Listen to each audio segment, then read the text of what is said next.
Hello, hello, hello. How is everybody out there doing today in internet land? Welcome to Cup of Joe with Joe. I am your host, Idaho Joe. And thank you all for joining me today. How you doing, Dolores? Appreciate you being able to make it in. Yeah, I know you're getting busy. I know you got an awful lot of things going on in your life, and we wish you well. We definitely do. Because you are going to go on to do great and amazing things. She's also working on a brand new show coming out around the world with Brandy and D. Pay attention what's coming up on KRTD News, Media, and the rest of things. See what Brandy and D have for you in store. In the meantime, let's go ahead and get into some of the big issues. Are we really doing it for the children, folks? Are we? So, as most of you know, the price tag for the war in Ukraine has hit approximately $14 billion. End the wars, folks. End the wars, folks.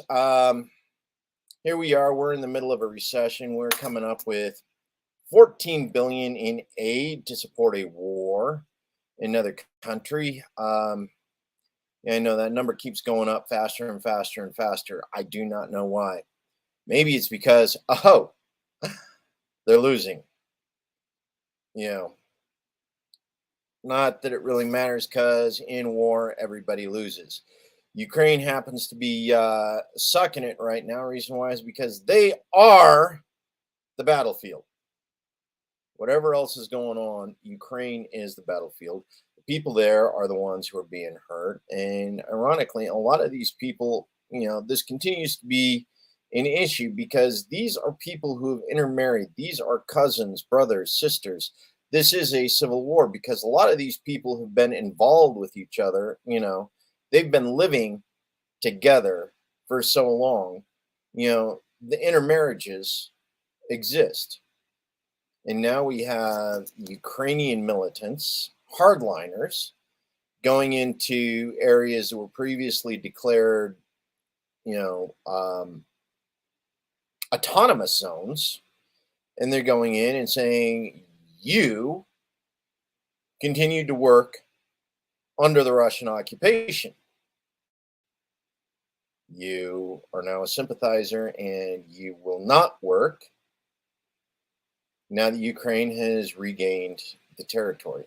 This is not generally something we consider a good policy, especially in war torn areas, because we've seen it play out, in several areas around the world, in the Balkans, Germany, Austria, the Vichy French during World War II is, ownership of French territories. The governing body, whether it was Germany, whether it was France, whether it was the Allies, that came in, and you saw the power brokers go back and forth between who, actually owned, ran, managed the country. And you saw the tit for tat going back and forth between these people, supported these people, didn't. How you doing, James? Love you, man. Glad you can make it. Glad you can make it. So here we are. We're talking 14 billion in aid to the Ukraine. And this is this one's actually interesting, man. Let's be real. MMT is the monetary practice. MMT is what we are currently using to fund Ukraine. Not the way the left wants to run MMT. Not the way even centrists want to handle MMT. But modern monetary theory is effectively the practice that we've been using to fund wars ever since we went off the gold standard back with Nixon, in the middle of Vietnam. Nixon could no longer afford to pay the war using the gold standard, so he went to modern monetary theory so that he could just print money to pay for the war. That's how we lost so magnificently in Vietnam and Panama and Nicaragua and Iran and Afghanistan and Iraq. In basically every one of those conflicts that we've been maintaining ever since 1972, right? because modern monetary theory has been paying the bills. Um, yeah, James, that was actually interesting. Right up until we blew up the Nord Stream pipelines, and shut down oil and gas to Europe and created a super leak in the middle of the ocean. Yeah. So happens Nord 1 and Nord 2 both blew up at the same time, and nobody knows why.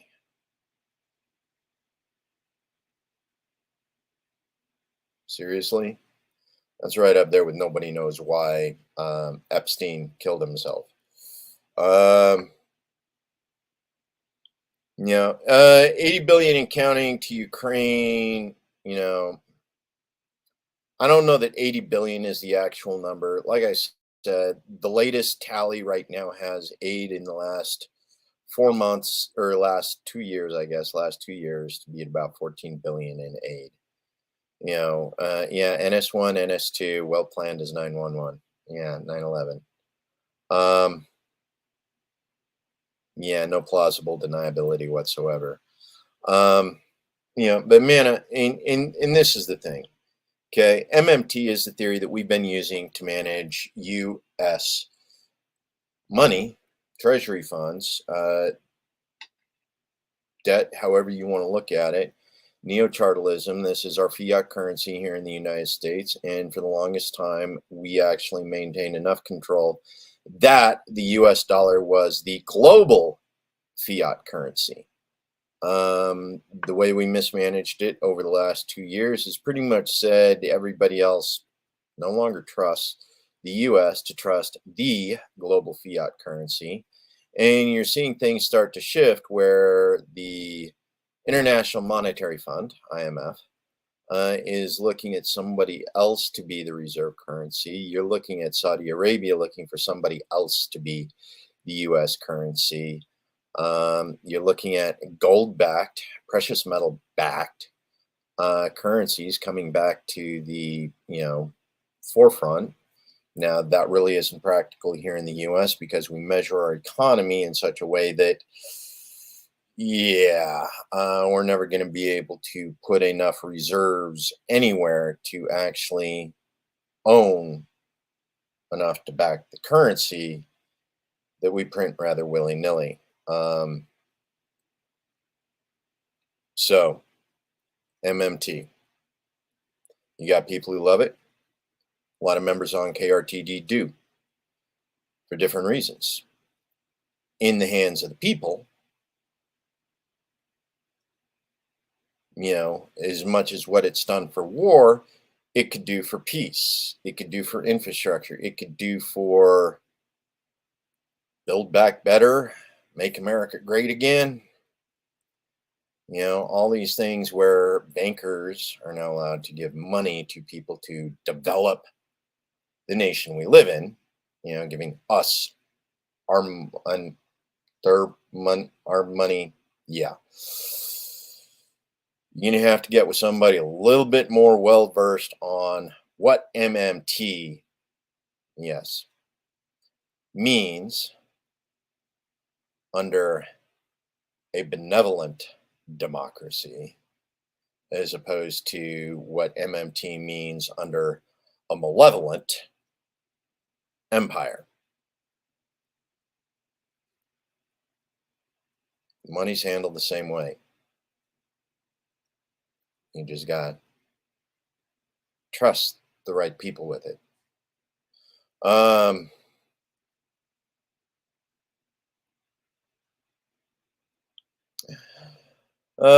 Yeah, James.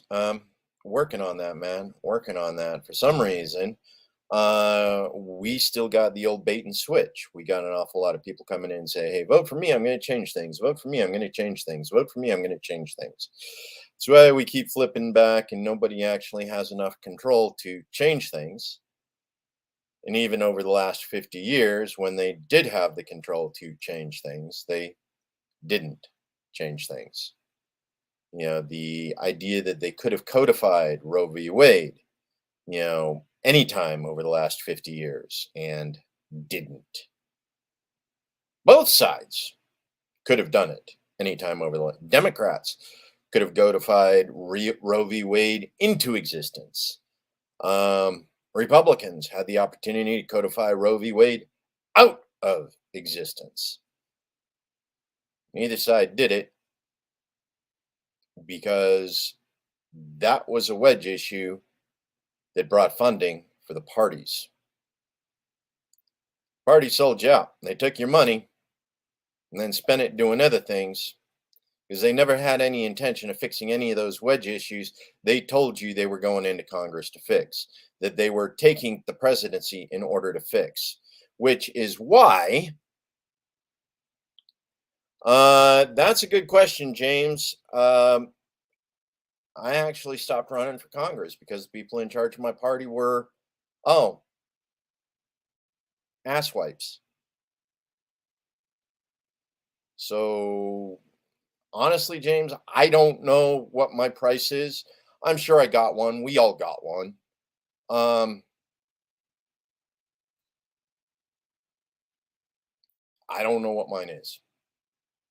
Maybe someday somebody will come to me and say, "Hey, Joe, get you into office, get you $100 million. All you got to do is do this one thing for me," and I'm going to look at them and go, "Ooh, yeah, it's a good one." And James, yeah, absolutely. Look at how they fixed Afghanistan. Let's go ahead and take a look at that one here real quick. Afghanistan. Okay, the war on terror since 2001, 9/11, 2001. Yes, you did mention 9/11 earlier, didn't you?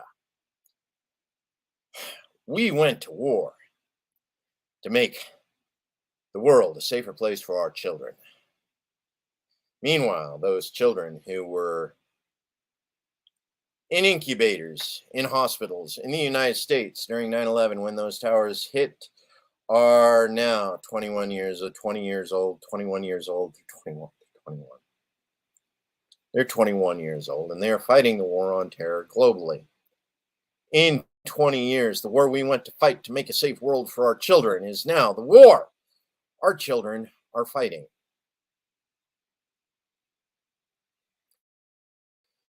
14, oh yeah, I actually got to print it. So, current estimate somewhere in the neighborhood of 8 trillion over 20 years and 1 million dead. It's rough estimates, now they're estimates, they're guesstimates, they're swags. Nobody actually has enough of the data on the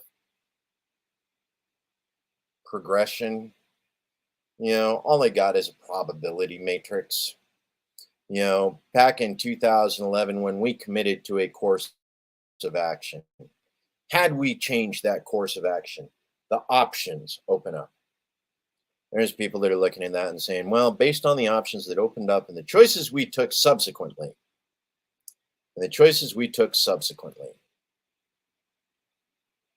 and yes, Brandy, that is why we are all anti-imperialist. And to that point, Mona, it's the same Manitok. It's the same thing. We are anti-imperialist because the modern monetary theory is detrimental under an imperialist management system. And Brandy, yes. So best demolition is human hit. Yeah.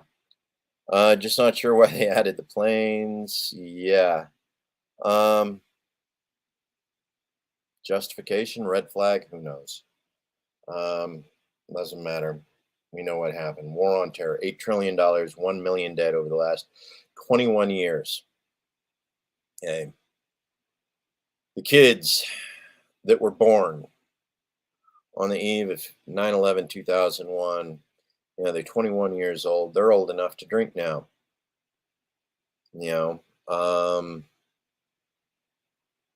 We got politicians in the United States who've decided to forget about the war on terror. Reason why is because it's over 18. Ooh, yeah, I went there. Yes, I did. Reason why is because are we really doing it for the children? 8 trillion, war on terror. It's time to end the damn wars, folks. End the wars. 8 trillion. Can you imagine what we could have done using 8 trillion via modern monetary theory, building America, making America great again? Not that it ever was, for those of us who were paying attention. The demographic that actually enjoyed whatever it was at that specific time really doesn't share an awful lot of cultural lenses with the majority of America. That's where it is. You know, yeah, your daughter that was born, she was a month old at the time. She is now married and having children for the next war in Ukraine. Um, Ironically, it's not. Reason why is because we've done this weird thing in America. Um,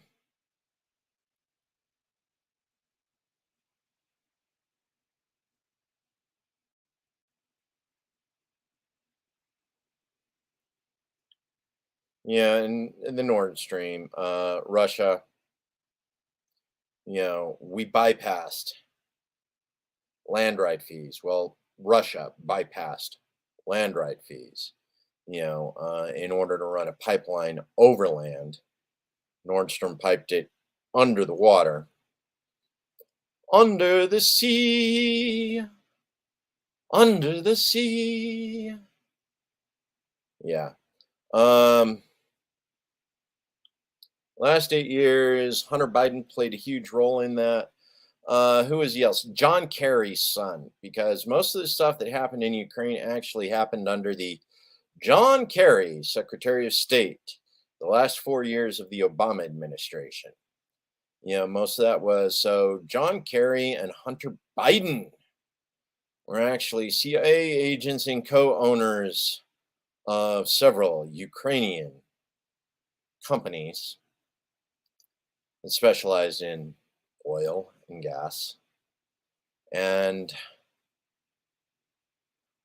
bio research in the Ukraine. Yes. Don't follow that rabbit hole too deep, folks. You won't come back out, not anytime soon.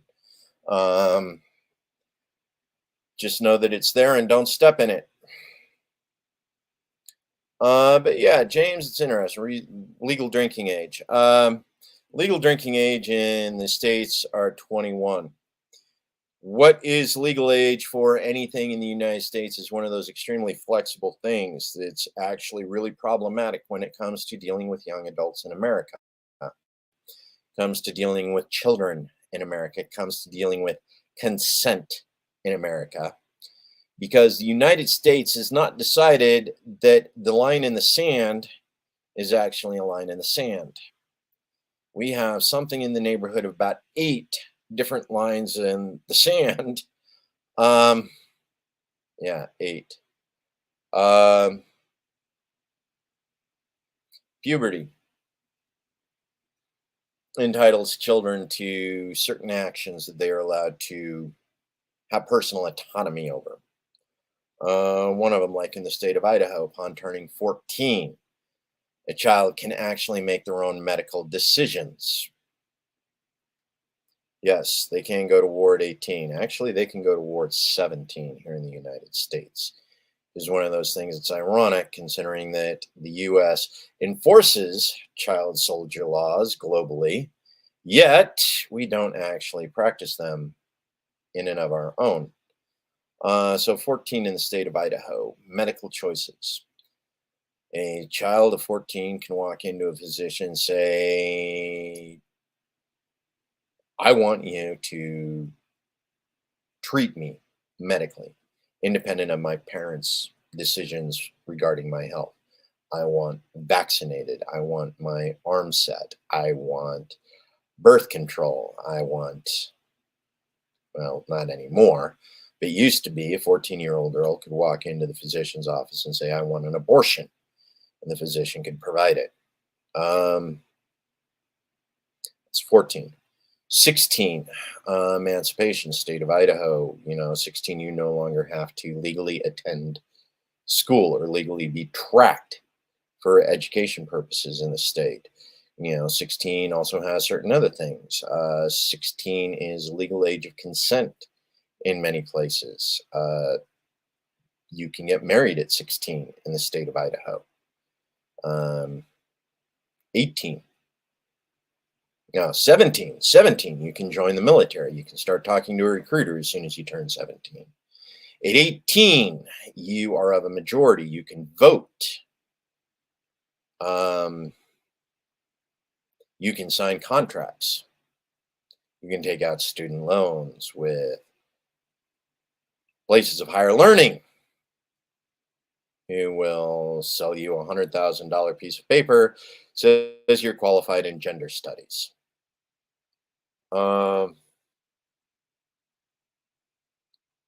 And Brandy, that's a tough one. I do believe they can still be sent forward at 17, but usually the process makes it so it's extremely unlikely that they will actually be assigned to a deploying unit before 17 or before they turn 18.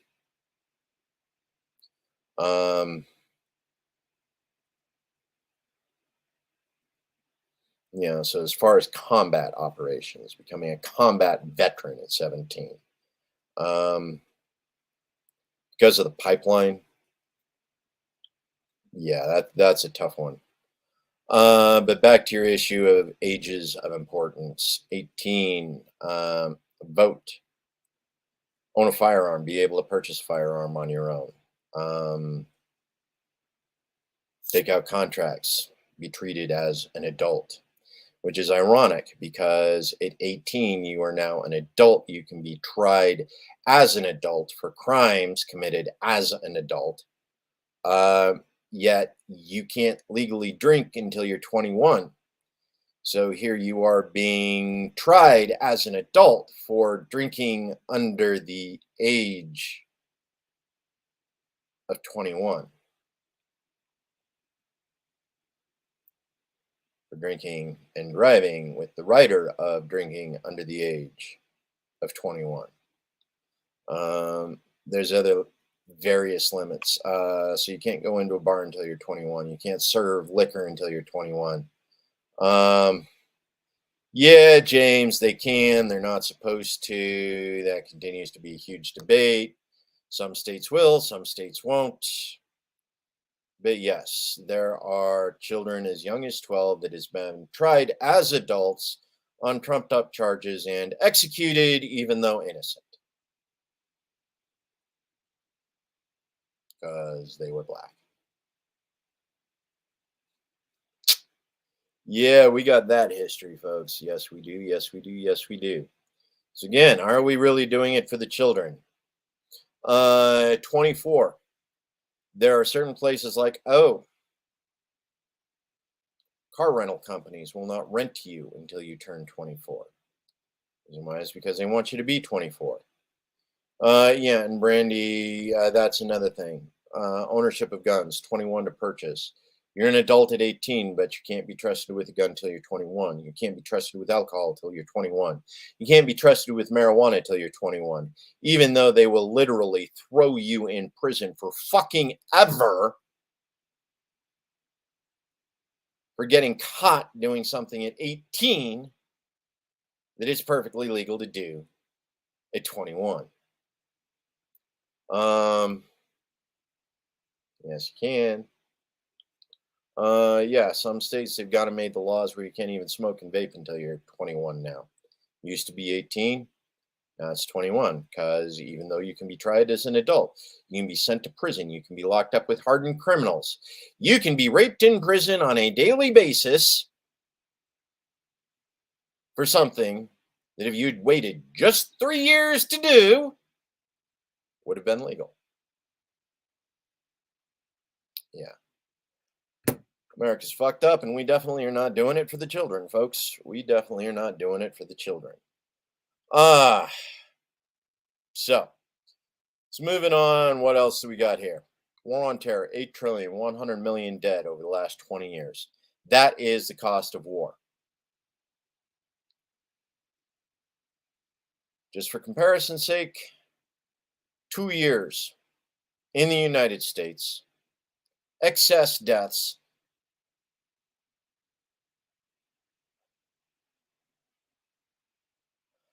Yeah, yeah. I'm gonna leave that over in the chats, guys. I'm gonna leave that in the chats. I think I probably already said too much for the YouTube censors. Um, because yeah, YouTube doesn't like that stuff for some reason. Don't know why. Netflix is doing the dumber thing. Yeah. Some reason me talking about what happens to 16, 17, 18, 19-year olds who've been tried as adults and put in prison for something that probably would have been legal. They just waited till they were 21. It's actually ironic, James. The reason why is because they've gone out and they've done recent studies. Sexual assault in prison is actually relatively low. You were looking at somewhere about 5 to 6% of the prison population are actually targeted um, in male prisons. Okay, let's keep that in mind. In male only prisons, let's be honest, because we're not actually counting the real numbers. We're counting the numbers that are reported. Male prisons report that those who experience sexual violence in prison are roughly 5 to 8%, depending on the prison. Some are worse. Now that's sexual violence, not violence in general. Um, the ironic thing is in women's prisons. Yes, women's prisons. Women on women sexual violence is being reported at somewhere in the neighborhood of about 30 to 35%. And it's roughly 1/3 of women who end up in a women's correctional facility will be assaulted sexually by another female prisoner.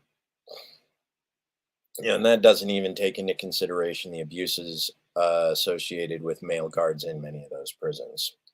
Where? Now, in Idaho, you can get knocked up by a male prison guard and still have to have his child. While he's probably still doing what he does, violating consent, using his authority. Yeah. Um, Ironically, yes, China has been far more transparent on its human rights abuses in prisons. Um, Whereas we have not. No, we have not. We refuse to admit that human rights violations occur in American prisons, as we're the good guys. Anybody who's familiar with an awful lot of what goes on in prisons, the stories of what gets reported versus what doesn't get reported, because official channels have a nasty tendency to come back on whistleblowers. Um, Human rights violations continue to be a huge issue. And again, it is usually the youthful offenders who find themselves in prison who are usually targeted by some of the more hardened criminals. Um, this idea of the pedophilia that Brandy mentioned up here earlier, where her cousin was abused at the age of 16. You know, a lot of things like that. If an individual finds themselves in prison for sexual assault for violating certain rules, such as underage or rape, you know, in the civilian world, they usually find themselves targeted, prison justice, right? And this is the truth. This is exactly where we're at. America, the only country that cannot be held accountable for its actions. We literally do suffer from national qualified immunity. Our law enforcement agents. prison supervisors, our government organizations. Literally, the only people who can hold them accountable is us. And that makes it our responsibility because nobody's coming to fix it for us, folks. Somebody's abusing their authority in the United States. Nobody is coming to fix it. The last line. Now, again, this comes back to the word home. Word home. How much is the word home costing us when we start talking about things like 8 trillion in funds that were spent outside of US borders, spent killing and destroying people who did nothing to us? How much is that costing us? We're talking about the war on children. Yeah. Arson at 16.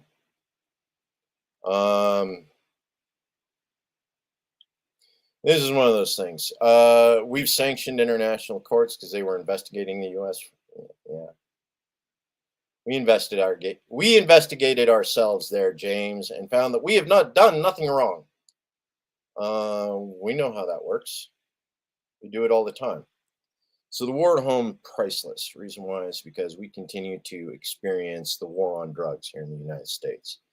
Here in the state of Idaho, Lieutenant Governor has actually gone out and said we need more help from the federal government prosecuting fentanyl infiltration into the United States because of opioid overdoses in the state of Idaho.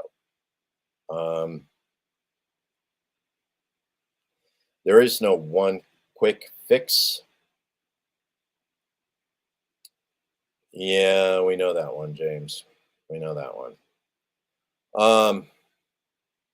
There's no quick fix to the bad drugs that continue to infiltrate the United States.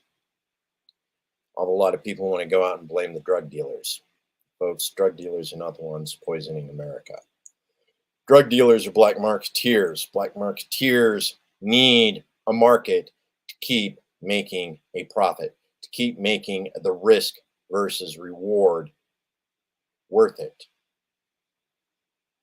You don't kill the client base, which is why an awful lot of dealers who don't actually use their own stuff extremely pissed when they find out that they've given stuff to clients and their clients are now dead. Okay.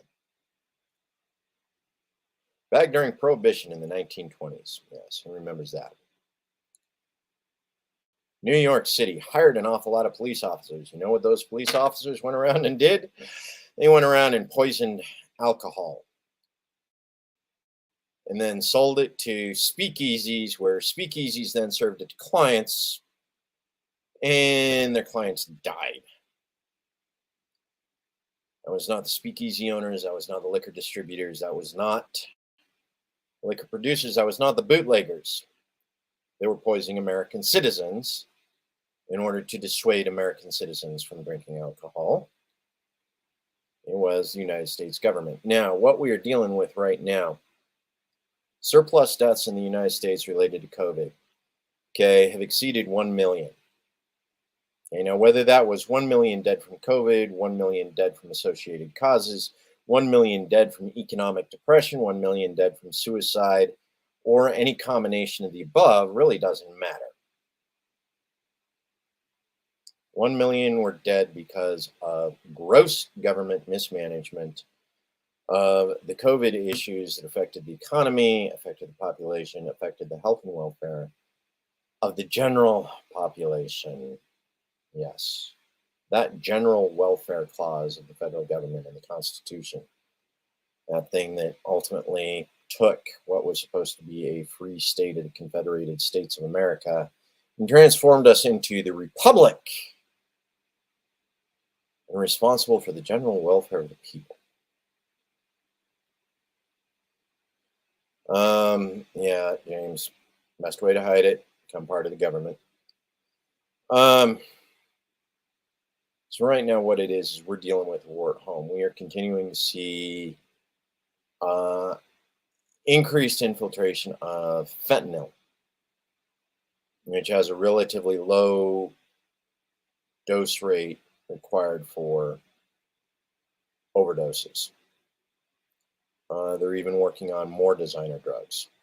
And now this is actually biowarfare, in much the same way that the CIA waged wars against the inner cities during the 1980s.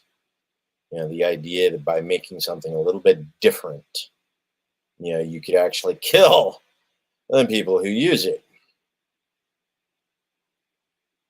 So let's make sure that inner cities that are full of poor people and black people during probably one of the most racist blowback eras of white nationalists in the US government ever. Remember, Biden was a senator back then with oversight responsibilities for the Department of Justice and the FBI. Who helped write the tougher prison laws, which are currently being used to break up families because we're fighting the war on drugs for the kids. Those drugs off the streets to save the children. Never mind the fact that you are removing parents from families, placing kids in a foster care system that is for-profit, exploitative, and dangerous. We have created a war on our own people. It has created a situation that is completely... James, you're killing me. Get off the crack, man. Get off the crack. I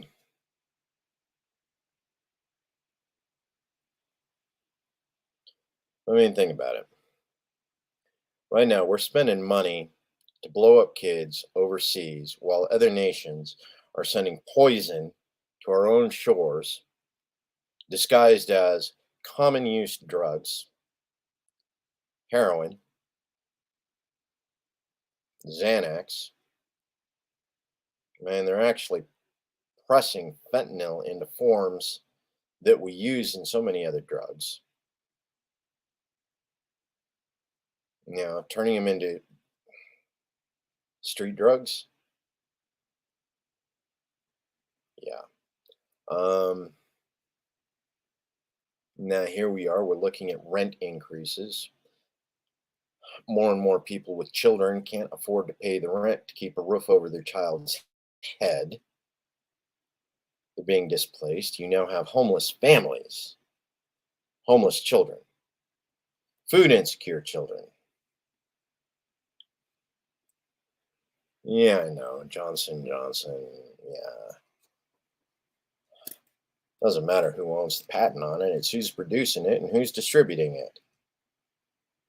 And no, I won't put it past Johnson & Johnson to be creating it and distributing it illicitly in the U.S. for whatever reason they decide they want to do things. Reason why is because of the same people who patented a less than effective vaccine for COVID and sold it to the United States government through the FDA and the CDC and the AMA. Which, long as we're talking about regulatory agencies, let's go ahead and cover this issue here real quick. We got Idaho in the news. Reason why is because the Idaho Department of Agriculture has decided that CBD for pets is not legal. They are not immediately, they're giving until November 1st for all the pet stores in the state of Idaho to come into compliance. You will no longer be able to buy CBD for pets in the pet store, which was ironic because they were selling CBD for pets in pet stores in the state of Idaho before they were selling CBD in CBD stores for humans in the state of Idaho. Never mind the fact that the CBD for pets and the CBD for humans is essentially the same and with about exactly the same quality control measures. Anyway, I hear you can order CBD from Mexico now and have it shipped in.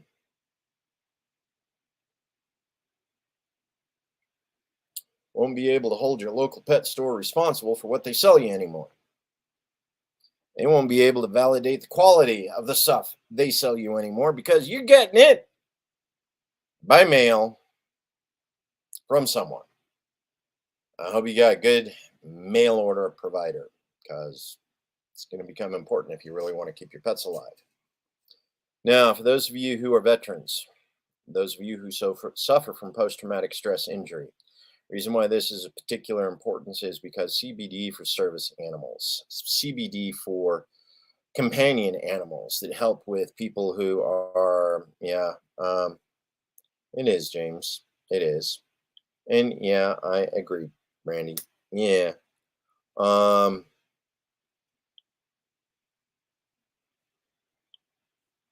CBD pets to be pulled from pet stores here in the state of Idaho. Now, as a veteran, I have several friends who are veterans, suffer from post traumatic stress injuries. Recent associations with several other groups, including Idaho Abortion Rights, has introduced me to several individuals who are actually survivors of domestic violence and sexual assault, who have service animals, maintain service animals and companion animals. And in addition to using CBD and THC and various other edibles to combat their own anxiety, they also use service animals and pets to help relieve anxiety.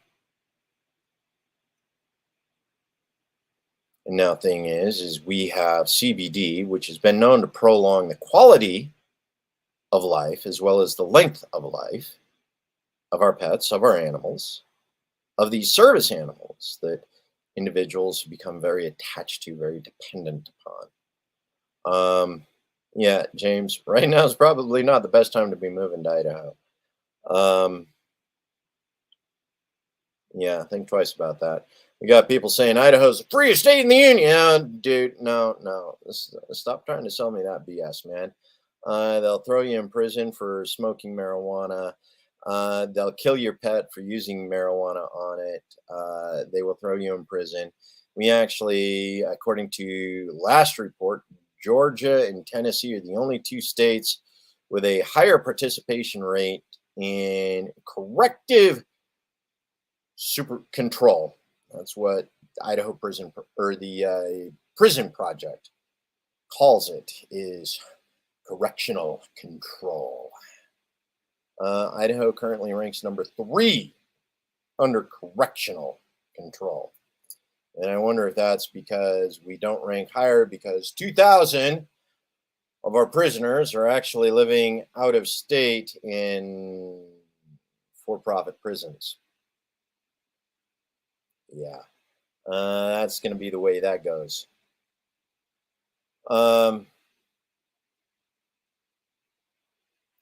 Yeah, I can't think of any of the free states, according to Cato, or any of those others that's actually free. I have to wonder exactly what it is they're measuring it by. And because in a lot of ways, Idaho is very free if you're a corporation who has a lot of money and is already secured federal protectionism so that you don't have to worry about competition, because Idaho will let you come in and do whatever you want. Simplot, Monsanto Bear, Meta, uh, 14 billion in aid to Micron to build facilities for chip production here in the Treasure Valley in Boise. That's going to be interesting. Between Meta and Micron and the mass migration into the Treasure Valley, we're actually looking at water shortages.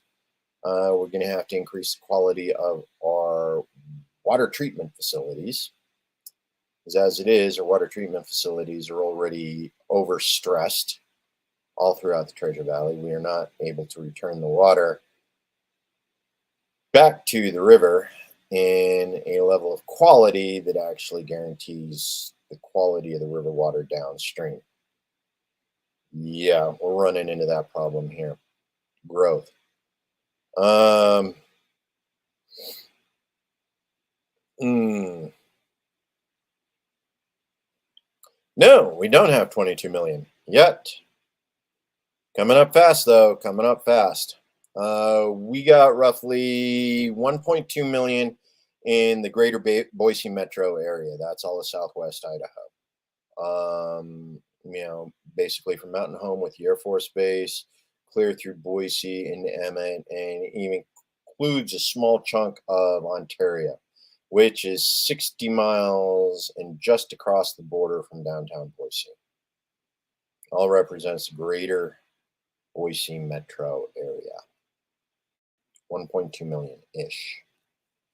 And that greater Boise metro area is responsible for $2 million in marijuana sales a week in Oregon, representing 10% of Oregon's marijuana sales annually. Yes. Idaho pays for Oregon schools with the taxes we pay on marijuana Idaho citizens buy in Oregon, because we are that dumb. Okay. Now back to this idea. CBD is being pulled November 1st. Now we got agencies, we got organizations. The National Supplement Council, NSC, I believe Agriculture, they actually have a change.org petition in order to try and convince the Idaho Department of Agriculture to reverse this particular decision. They don't know Idaho like I do, though. They're probably actually going to have to do a petition, which means that CBD for pets won't be legal until 2025.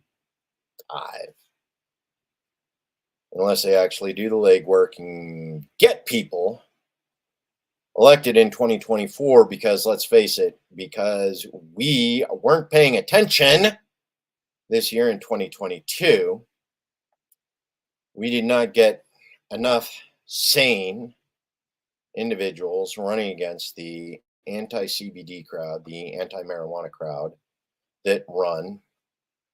No, James, it's not legal in Boise. It's specifically more illegal in Boise.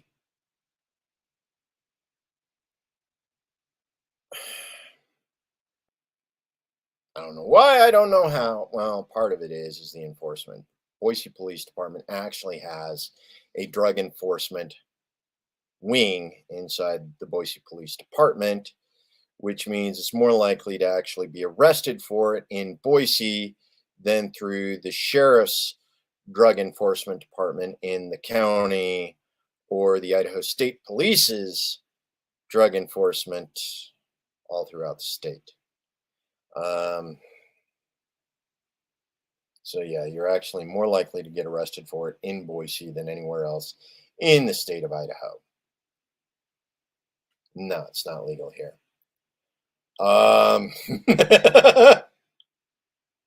Sorry, dude. Sorry. But yeah, CBD pets pulled in November. Pay attention to what's going on with that, because there are organizations that are trying to get that reversed. Reach out, support those organizations. Now, of course, as some of you know, in our last 10 minutes of the discussion here, yes, we're closing in on the end. Are we really doing it for the children? Reason why is because Child Protective Services all across the Pacific Northwest uses languaging in their medical marijuana programs, in the bills that set up their marijuana programs. And what they've decided to do, yeah, keep that supply clean. Okay, what they've decided to do in a lot of those places when it comes to Department of Health and Welfare, Family Protective Services, and Child Protective Services is the languaging in most of those includes a clause that being in possession of a medical marijuana card should not be the sole reason for a child to be removed from a parent's custody. Well, all that means is now they just need to find another reason besides the card. And then the card is now one of two reasons to remove a child from a parent's custody simply because they're using medical marijuana in the state. Oregon has that problem. Washington has that problem. I'm sure they're not the only states where that particular problem has developed because of the language associated with their medical marijuana program and the medical marijuana card holders. The idea that, oh, you're driving fast while being a medical marijuana card holder and your child is in the back seat. Custody removed. Right. And that is one of the other issues that you look at. Once a child is removed from the parent's custody, a lot of them find themselves involved in abandonment trauma. Um, you know, and honestly, that's one of the safest, nicest traumas that's associated with being placed in foster care. And we all know that the foster care programs across the United States are not exactly the most safe places for children. You know, 50, 60, 70 years of foster care program, they still haven't figured out how to keep predators out of the foster care program. In some cases, even once they've identified the predators, they still can't get the predators out of the system. In addition to that, once they're removed from the family, it's up to the guardian. Now, the guardian gets compensation for taking care of special needs children. Any child that's on medication is automatically qualified as a special needs child, and therefore, the guardian, caregiver, foster parent gets extra. Medical exploitation.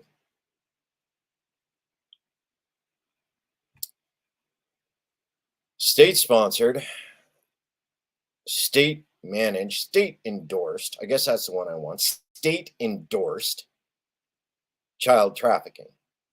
Essentially, what it comes down to in many cases. And a lot of times, it's simply because, oh my God, the parent was using marijuana. Okay. Great American Ponzi scheme. And yes, only the government wins. Now, what this means for an awful lot of indications is, are we really doing it for the children when it comes to medical programs, when it comes to foster care, when it comes to child protective services, when it comes to drug enforcement agencies, when it comes to global warfare, when it comes to the current mismanagement of modern monetary theory? Yes, I brought it back to you, Mana. Happy, happy days. Welcome to fiat currency and the global currency. Are we really doing it for the children? Modern education. Talk about indoctrination. We talk about education. Who's really indoctrinating who? And ultimately, what is the goal of the indoctrination? Why are we looking at states in Idaho where we are looking at mandatory forced birth legislation? Why are we looking at situations where women who experience domestic violence, who have experienced sexual assault, who have experienced rape, who can't look at their own child, can't stand the idea of conceiving, bearing, giving birth, risking their life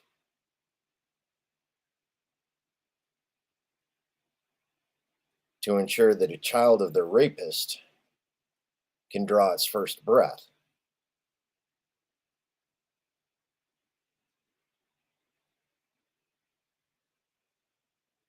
We deny them aid, we deny them resources, we continue to punish. We punish those that need the community the most, that need our support the most. We've created a punitive system that punishes divergence caused by trauma inflicted by the system. And we wonder why people fight the institutions of the United States of America so hard.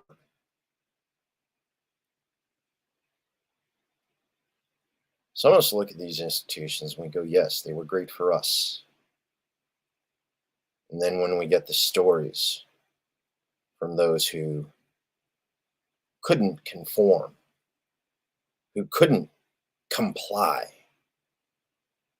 and we start to understand what the institution has done to them, and by extension, what those institutions have done to America. Not all institutions treat the institution of the United States, treat the residents, treat the citizens of the institution of the United States of America the same. How you doing, Sandy? You managed to make it just in time. I'm about to have to cut off. Reason why is because Joe's got his show coming up here in about 2 minutes, and I got to be able to bow out so he can take over and do the right thing with his stuff. So with that, folks, remember, just because an institution did you right does not mean institution is good for America as a whole. Does not mean the institution does not need reform, or in some cases, completely torn down and rebuilt. We can do it. Pay attention to what's going on. Look to your left, look to your right, look to your friends, look to your neighbors, to your family. Because remember, family, friends, community, as long as you got those three folks, as long as you got those three, you can make anything happen. We'll see here, James. I actually do have my own. I don't do my own KRTD. I don't do the KRTD stuff on it, but I do have my own. I do an awful lot of my Kind Idaho broadcasts on it. Back when I was running for Congress, I do some of my own stuff around it. But yeah. So with that, folks, pay attention to what's going on.